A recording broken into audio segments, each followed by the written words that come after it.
be? Ano animal to be? Anong pangalan nito? Bye! Anong pangalan nito? Sige na be.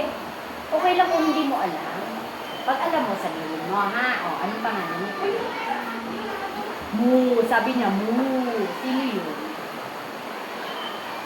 Baka. Ang tawag dito? Baka. Ba. Ba. Hindi. Ba.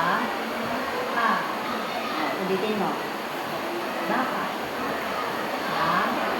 Ha. O, ito ano to? Ano yan? Ah. Ano to?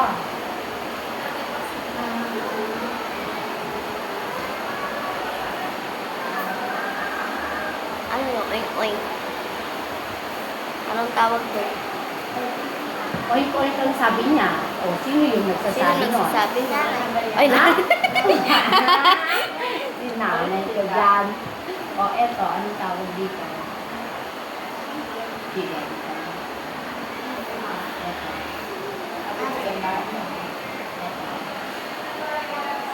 Gulay. Gulay. Anong Gulay gulay yan? yan? Ito mas malaki.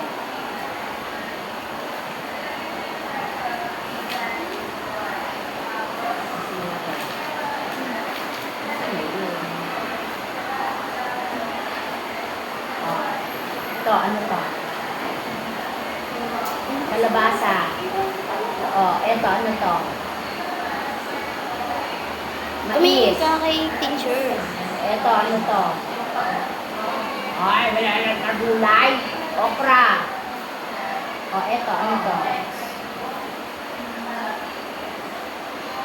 Kamatis.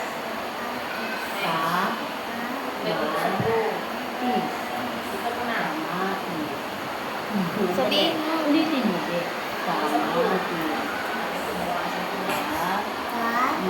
Kamatis. O, eto, ano to? Ha? Maanghang. Ano? Maanghang daw. Maanghang. Makakain mo yan? O, paano mo nalamang maanghang? Ano? Iinom daw siya tubig madami. Sili yan, be. Sili. Eto, ano to? Talong. Hindi siya kumakain ng gulay. Hindi masyado. Karamihan talaga. Hindi alam ang gulay. Meron kasi. Nag-aaway sila ng papa niya. At alam mo yung gulay. Makinig kay teacher. Hindi kita bibig. Yan. Kita bibigan mamaya ng ice cream. Sige. Ano ba i-update yan?